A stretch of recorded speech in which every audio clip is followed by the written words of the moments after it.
Eşim 18 yıldır cezaevinde. 28 Şubat ve FETÖ yargısı mağdurudur. Yani bu 28 Şubat süreci bitmedi. Oradaki gerek yargı olsun, gerekse askeri kanat olsun, onlar şimdi yargılanıyor ama bizim için hala zulüm devam ediyor. Zulüm bitmiş değildir. Biz bu zulmü yaşıyoruz. Hani mağduriyetlerimiz bir türlü bitirilmiyor. Neden bitirilmediğini de hani anlamış değiliz. Zaten biz yeni evlendik. Eşim cezaevindeyken evlendik. Cumhurbaşkanı bir konuşmasına şahit oldum. İşte 20-25 yıldır cezaevinde haksız olarak yatanlar var dedi. Bu fırsatı hani bunu düzeltme fırsatı yakaladık dedi. Bizim de içimize su serpildi. Ben o zaman nişanlıydım. İşte tamam, eşim gelecek, düğünde beraber olacağız. Ama giderilmedi. Bu fırsat yakalanmıştı. Neden bir çözüm bulunamadı? Onu da anlamadık. Eşim yine gelmedi. Ve şimdi evliyiz. Ve yine görüşlerine gidip geliyoruz. Geçenlerde de yine bir trafik kazası geçirdik. Ölümden döndük. Ölümlü dünya. Her anda ölebiliriz. Keşke hani diyorlar ya, bir dünya gözüyle birbirimizi görebilsek. Bu mağduriyetler giderirse, eşler birbirine kavuşsa, anne evlat birbirine kavuşsa, kardeşler birbirine kavuşsa, biz bunu yetkililerden istiyoruz. İnşallah en kısa zamanda bir çözüm bulurlar. Ergenekoncuların, balyozcuların, bunların yeniden yargılanmaları oldu, bırakıldı. Bizden bunu istiyoruz. Bu mağdurların da bir yargılanmaları desem mi bilmiyorum, çünkü hiç yargılanma olmadı ki yeniden yargılanma olsun. Resmen onlara yargısız infaz yapıldı. Hani bu kararların iptal edilmesini istiyoruz. Benim eşim 18 yıldır tutuklu. Yani gerek yollarda olsun, gerek çocuklarda olsun çok sorunlar yaşadık, çok mağduriyetler yaşadık. Yani millet hani anne baba yanında olduğu halde çocuk büyütemiyor. Bizse babasız büyüttük ve o baba psikolojisi. Yani sürekli baba hasreti, babanın yokluğu.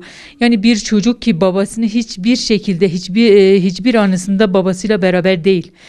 Sürekli o çocuklarımda kaldı, eksik olarak kaldı. Yani burada hükümet tek olarak benim eşimi bu cezayı eşime vermediler. Onun yanında bana ve çocuklarıma da verdiler. Burada benim eşim bu cezayı çekerken biz de çektik. Gerçekten benim çocuklarım bu yaşa gelene kadar hep o baba özlemi. Ve normal çocuklar evlerinde oynadığı vakit benim çocuklarım gardiyancılık oynarlardı. Yani ne demek? Çünkü çocukların bu bilinçaltına kalmıştı. Gelip evde birbirlerini arıyorlardı. Yani bu demek ki o çocukların bilinçaltlarına o kadar yerleşti ki başka hiçbir şeyle meşgul olmuyorlardı. Yani burada yetkili olan kişilere sesleniyoruz. Bir an önce bizim sesimizin duymalarını, bu olaya bir el atmaları. Yani Yusufilere af diyorlar. Biz af istemiyoruz. Biz yalnızca yeniden yargılama yolunu açılmasını istiyoruz ve yine de bunların yargılansınlar. Dediler ki işte bu FETÖ olayı çıktı. Hani FETÖ olayı çıktı vakit biz bir nebze de olsa bizim içimize su serpildi. Çünkü bizim eşlerimize ceza veren ve onları yargılayan bunlar FETÖ'cüydüler ve şu an hepsi gözaltındadılar. Hepsi yargılanıyorlar. Bunlar bilindiği halde Türkiye'nin gündeminde niçin bizim eşlerimizin ve Yusufi abilerimizin, tek bizim değil, binlerce Yusufi abiler var. Hepsinin dosyalarını niye yine yargılamıyorlar? Niye yine bakmıyorlar? Buradan Sayın Cumhurbaşkanı'na ve yetkili kişilerden bunu diliyoruz ve bunu istiyoruz.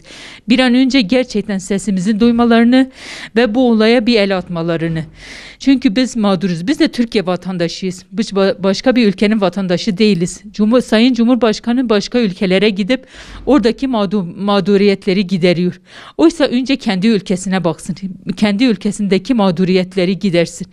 Çünkü biz bir suçumuz yok. Bizim eşlerimizin dosyalarını yine açsınlar ve baksınlar, yargılasınlar. Bizim Cumhurbaşkanı'da ve yetkili birimlerden bunu istiyoruz. Başka bir isteğimiz yok. Ben bu süreç içerisinde bu mağduriyetin en yakın tanıklarından biriyim. Abim defalarca kez Türkiye'nin birçok yerine sürgün edildi. Çocukları da kendisiyle beraber mağdur edildi.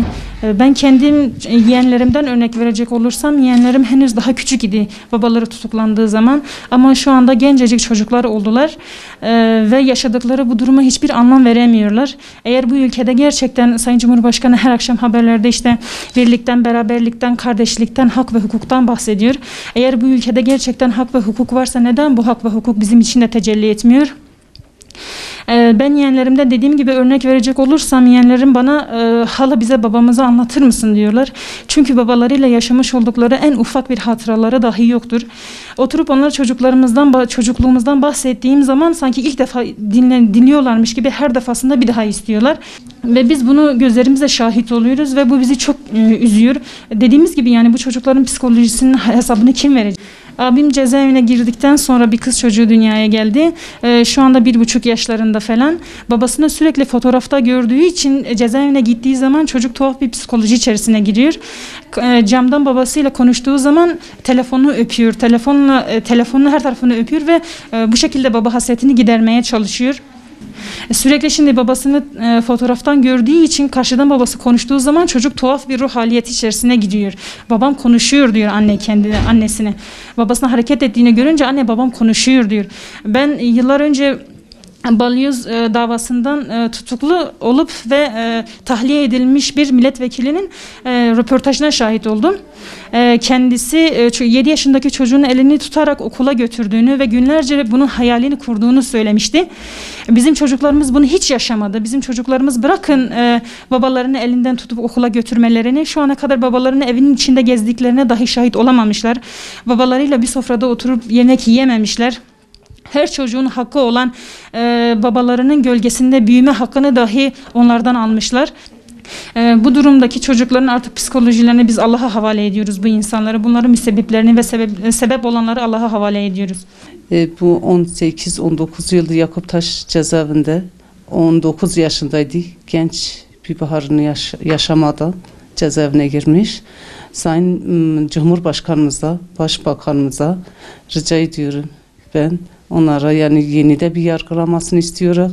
Sayın Emine Erdoğan da bir anne olarak, bir eş olarak, o şu anda o bir bayan olarak o bizi anlıyor. Sayın Cumhurbaşkanı da Emine Erdoğan da onlara yani yenide bir yargılamasını istiyoruz. Yıllar önce Sayın Cumhurbaşkanımız da bu mağdur edilip zindana atıldığını biliyoruz. Halimizden anlayıp bir an önce bu mağduriyetin giderilmesini istiyoruz. Şu andaki hükümet yönetime geldiği günden beri adalet beklentisi içerisindeyiz. Ama ne yazık ki hep hayal kırıklığına uğradık. Allah'tan ümit kesilmez ama bu gidişata göre en ufak bir beklentimiz yok. 28 Şubat yargısı olarak haksızlıklarla yargılanma sonucunda 18-25 yıldır zindanda olan abilerimiz vardır. Tabii ki haksız bir şekilde ömrünün en güzel yıllarını veren kardeşlerimiz her türlü hak ve hakikatten yoksun kaldılar. Ailelerinden, kardeşlerinden, yurtlarından, sevdiklerinden ayrı kaldılar. Bir de en acı şey ki annelerinin ölüm döşeğindeyken annelerini görmeden ve ona da mahrum edildi.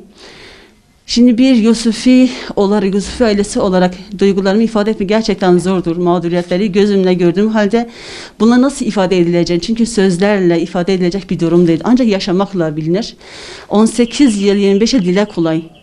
Bunu hep sürgünlerde, hep zindanlarda, ailenin yanında olmadı, çocukların yanında olmadı, ailesinin yanında olmayan nice insanlar vardır. En acı şeydir ki annesi onun özlemiyle kavrulup bu şekilde hakkın rahmetine girdi. Yani son nefesinde bile evladını görmek için işaretlerle bunu ifade etti. En acı budur. Yani bir annenin özlemidir ki evladının yanında olması, onunla olması, onunla derdine paylaşması bu acı bir durumdur. Onu ancak yaşayan bilir. Tabii ki buna mağduriyet dili adı altında mağduriyete sebep olanlar da bilindiği halde haksızlık bir şekilde cezaevinde olduklarını bilen neden bunu göz ardı ediliyor, neden buna bir çare ve çözüm bulunamıyorlar diye gerçekten kendi kendimize de soru sorabiliyoruz. Tabii ki bu süreç içerisinde kendileri, eşleri, anneleri, babaları, kardeşleri de gerçekten mahkum edildi. Zorluklarla göğüs göğüse genildi, birçok yerlere, birçok diyarlara sürgün edildi. Ve çocukları gerçekten isterler ki evlatlarıyla beraber bir sofrada oturup onlarla sohbet etmeleri, onlarla yemek yemeleri elbette her bir çocuğun en doğal hakkıdır. Ama ne yazık ki bu çocuklar genelde gardiyanlarla beraber oldular. Bu süreçte, bu yıllarda kendi gençliklerini, çocuklarını harcadılar. Peki bu çocukların psikolojik olarak sorunları olduğu halde bunun hesabını kim verecek? Şimdi 28 Şubat mağdurları diyoruz. Bunu bilindiği halde ve neden bir çözüm bulunamıyor, neden bir sürece başvurulmuyor, neden göz ardı edilir ve neden bunun için bir çözüm bulunmadığı halde, şu anda 28 mağdur bildiği halde şu anda hala cezaevinde, zindadadılar. Niçin bunlar için bir çözüm bulunamıyor? Ve yargılanan hakimler, savcı da aynı şekilde de onlar da cezaevindedirler. Bunu bildikleri halde niçin bir çözüm arayışında bulunmadılar? Hükümetten beklentilerimiz bir önce bu dosyaların açılıp yeniden yargılanmasını istiyoruz. Biz af istemiyoruz. Çünkü suçlu olan insanlar için af vardır. Canı gönülden inanıyoruz ki bunlar suçsuzdurlar. Yani sadece istediğimiz bir Yusufi ailesi, istediğimiz dosyaların açılmasının yeniden yargılanmasını istiyoruz. Tek talebimiz budur.